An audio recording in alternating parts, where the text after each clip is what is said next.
ये कहानी राजस्थान के छप्पनिया अकाल की है। छप्पनिया अकाल राजस्थान का सबसे खतरनाक अकाल था। इस अकाल में लोगों के शरीर इतने सूख गए कि उठने बैठने के लिए खूंटे गाड़ने पड़े थे। अनाज की चोरी हुई, भूख से लोगों की जानें गई। फिर भी राजस्थान के लोगों ने हार नहीं मानी और अकाल को हरा दिया था। चलिए हम आपको बताते हैं क्या है भयानक अकाल की सच्ची कहानी। 50 डिग्री पहुंच जाता था तापमान। इंदिरा गांधी नहर को राजस्थान की भागीरथी कहते हैं। इस नहर के कारण ही थार का मरुस्थल हरियाली की चादर ओढ़ के खड़ा है। इस नहर से पहले राजस्थान में पानी की तलाश होना एक की तलाश करने जैसा था। कुदरत में राजस्थान को पानी तो दिया नहीं था, कुछ दिया तो वो था दूर दूर तक फैला बालू रेत का समंदर, रेत के ऊंचे ऊंचे टीले, गर्मी में चिलचिलाती धूप, धूल भरी आंधियां, लू के गर्म थपे। मई और जून में तो तापमान 50 से 52 डिग्री सेल्सियस पहुंच जाता था। कांटे की तरह सूख गए थे लोगों के शरीर। लोग अपनी सूखी आंखों में पानी बरसने का इंतजार करते थे। वैसे तो पश्चिमी राजस्थान में अकाल बार बार पड़ता रहता था। अकाल को लेकर एक मशहूर कहावत भी थी, तीजो कुर्यो आठवां काल, यानी कि हर तीसरे वर्ष अकाल और 8वें वर्ष भीषण अकाल पड़ता ही पड़ता है। यूं तो राजस्थान ने कई भीषण अकाल देखे थे, परंतु सबसे ज्यादा खतरनाक छप्पनिया अकाल था, जिसने लोगों को पेड़ों की छाल खाने को मजबूर कर दिया था। लोगों के शरीर ऐसे सूख गए थे कि शरीर की एक एक हड्डी साफ गिनी जा सकती थी। शरीर में कमजोरी इतनी हो गई कि लोगों ने उठने बैठने के लिए खूंटे तक गाड़ लिए थे, ताकि उनका सहारा लेकर उठा बैठा जा सके। पेट भरने के चक्कर में बड़ी बड़ी रियासतें कर्ज में डूब गई। भारत में उस समय अंग्रेजों का शासन हुआ करता था।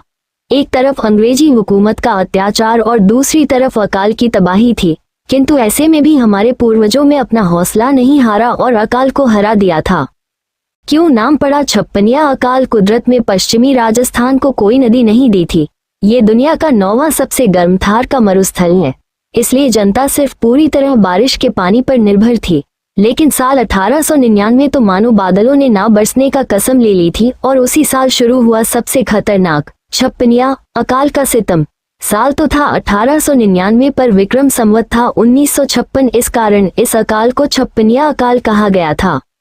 राबड़ी खाकर दिन काटते थे लोग। इतिहास के पन्नों में इसे त्रिकाल नाम भी दिया गया, क्योंकि उस समय अन्न, जल, पशुओं का चारा भी खत्म हो गया था।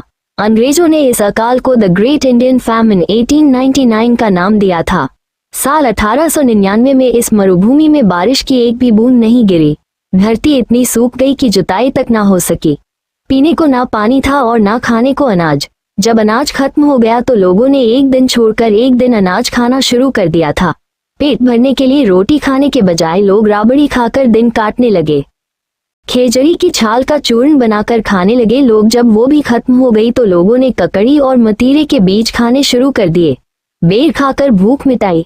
बेर खत्म हो गए तो गुठली का चूर्ण बनाकर पानी के साथ पी जाते और पेट भरते। गर्मी में खेजड़ी की फलियां सूखने पर जो खोखे बन जाते थे उन्हें खाकर ही लोग संतोष करने लगे। धीरे धीरे दिन बीतते गए, वैसे ही खाने के सारे विकल्प समाप्त होते चले गए।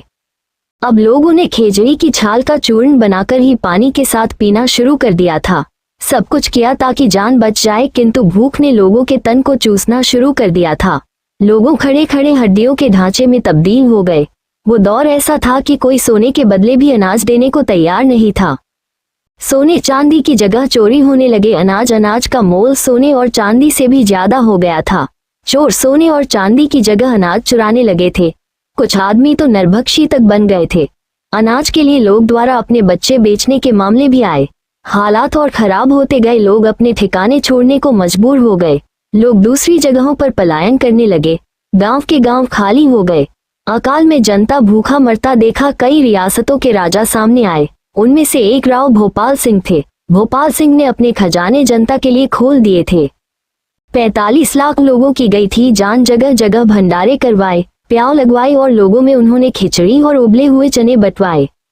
इतना ही नहीं, जब इनका सारा पैसा खत्म हो गया तो अजमेर और ब्यावर के सेठों के यहाँ इन्होंने अपने कई गांव गिरवी रख दिए।